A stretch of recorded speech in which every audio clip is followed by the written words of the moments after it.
Greetings, I am Rob Chapman, aka the Monkey Lord, and this is my daily blog. Welcome and greetings with both hands to my daily blog of joy.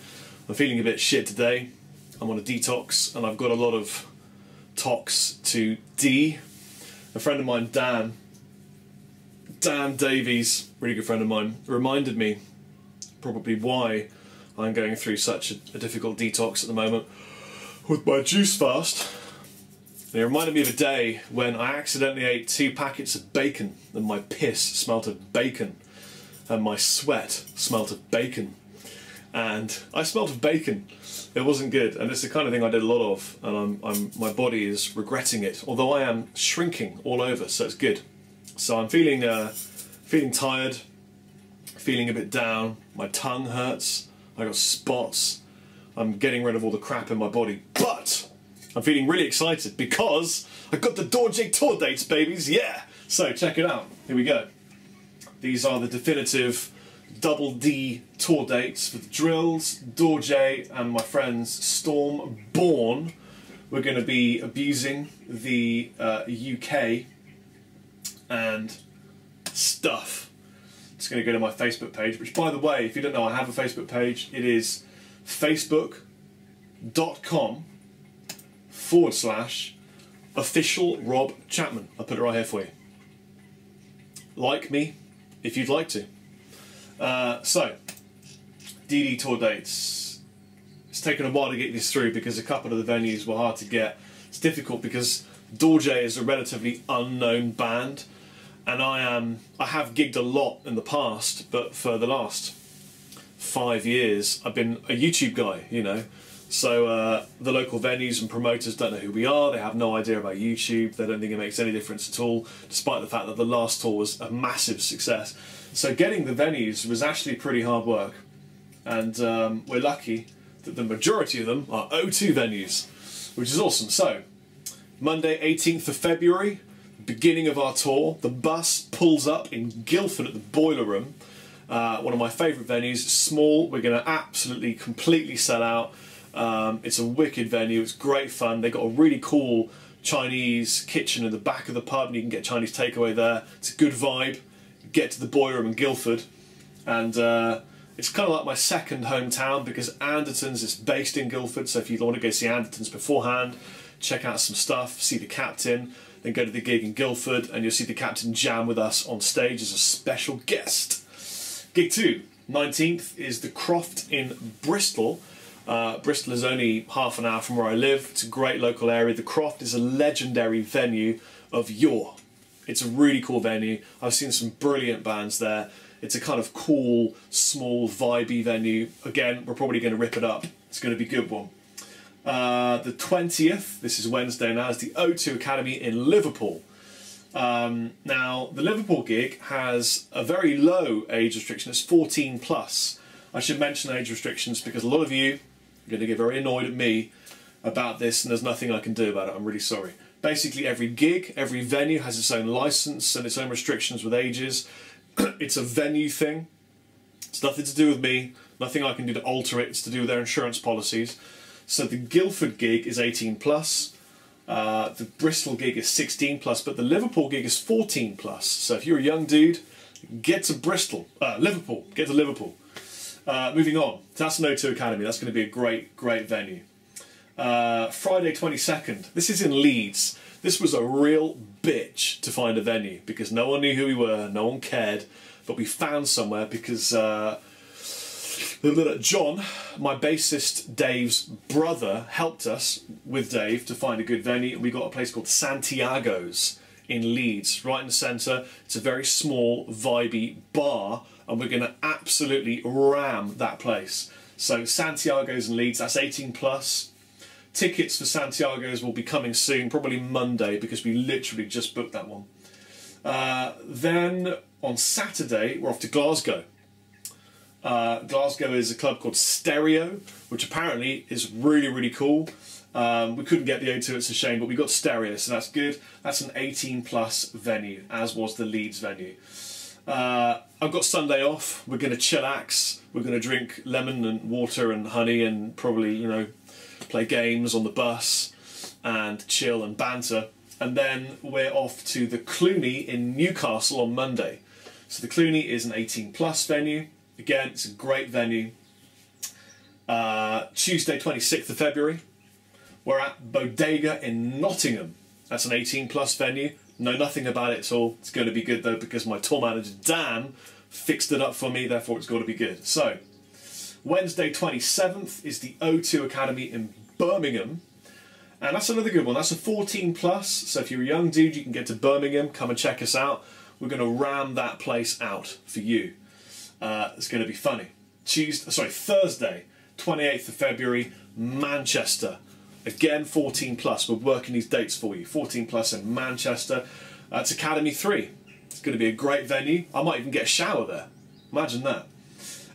And then it's the Friday, and this is the 1st, Nambucca in London, and that's an 18+, unfortunately, but still great venue, great city.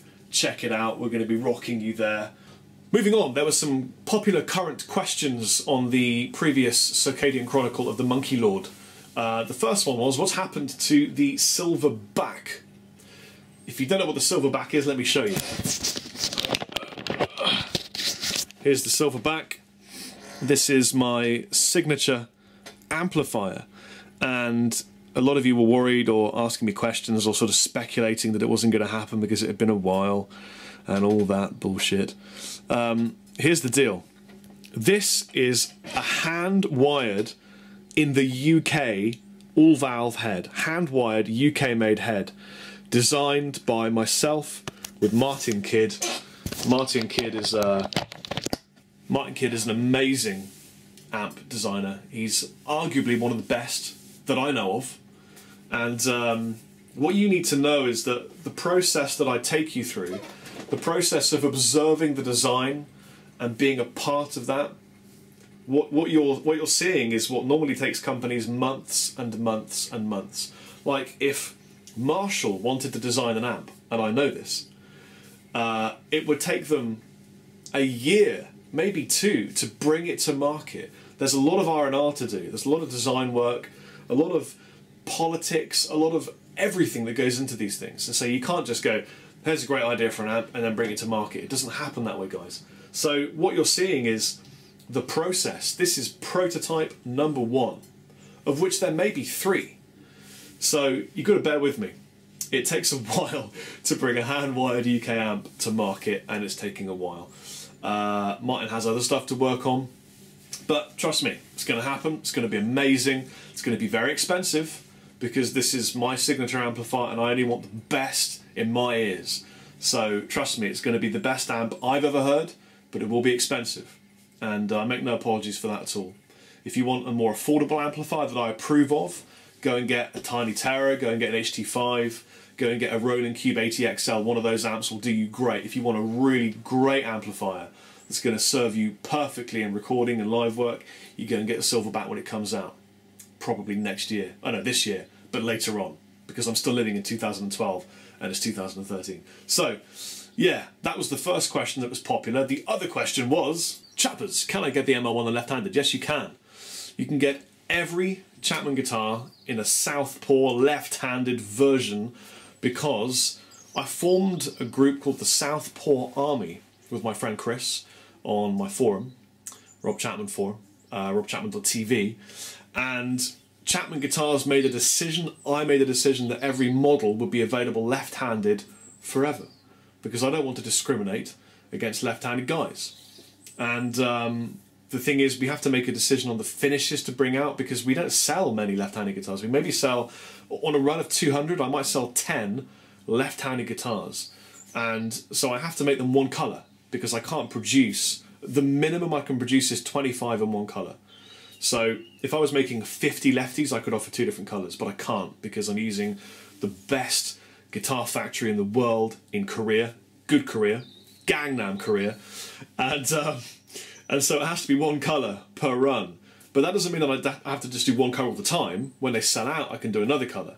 So at the moment, ML1 is in the see-through black, but throughout the year I'll do, you know, the natural finish, I'll do, you know, the cherry finish, I might even do a new special finish just for lefties, like a blue or a green or something. So chill.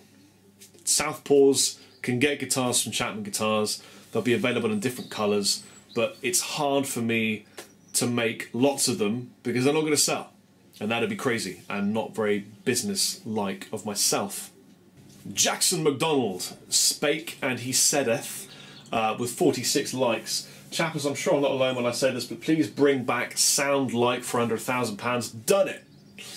Did it last shoot, and we did Angus Young and we did Dorje. It was going to be Sound Like Rob Chapman, but I haven't found my sound because I haven't finished my amplifier, so I couldn't do it. So we did Sound Like Dorje during the recording of Primordial Audio Chronicle.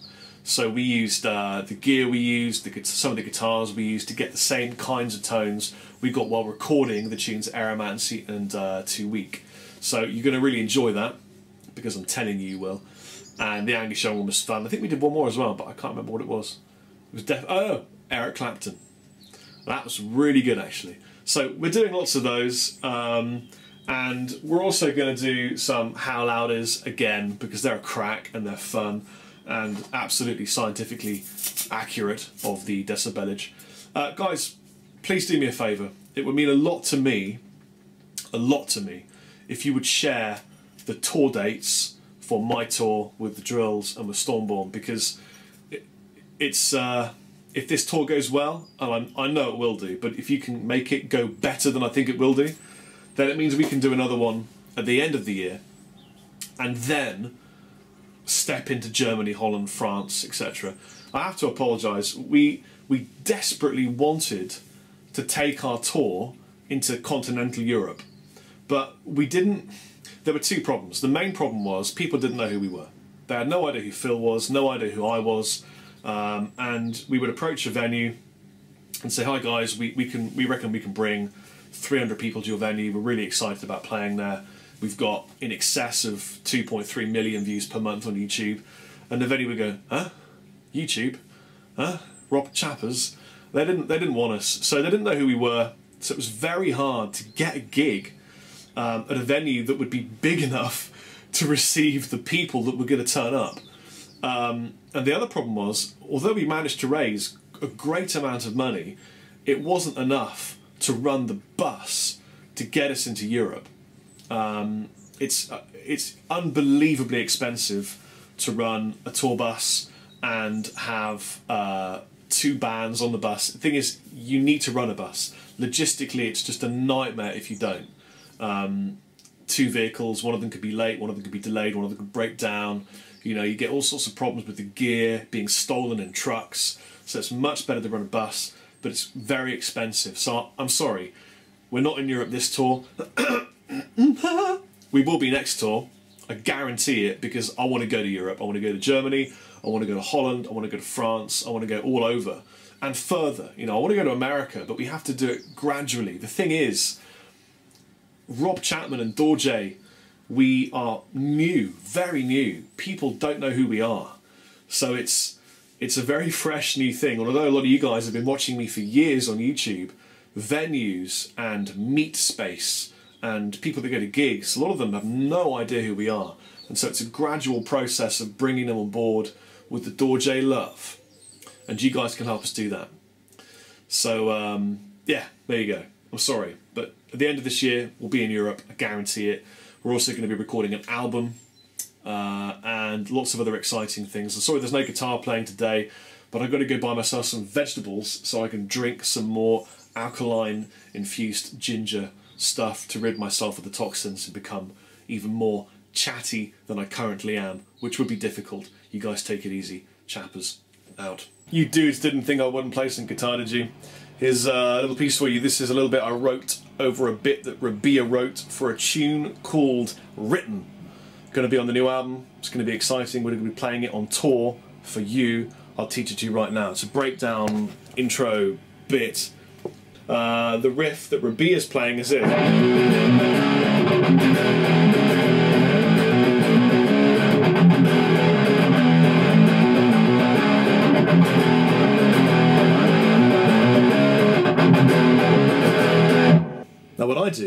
play the same riff, but I add a very small Japanese scale to it. Check it out.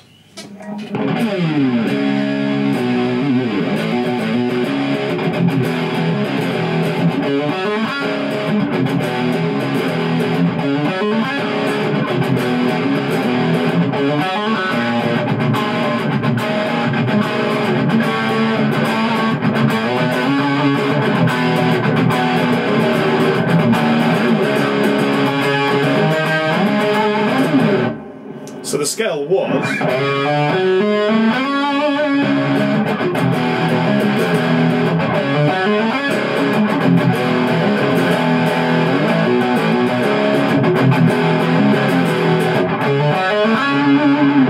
nice and simple. It's just this fat, juicy 5th fret A string. We're going to go up to a flat 2, just above it right here. Down here to the 4th, along with the 5th. Little finger comes down. It's a lovely sound. Comment section below, what interval is this? And then first finger, and then up on the E. I love that sound, it's very Marty Friedman. But I start the riff mimicking what Rabia's doing just to layer it down. By the way, I'm in drop D, E flat, key for the people.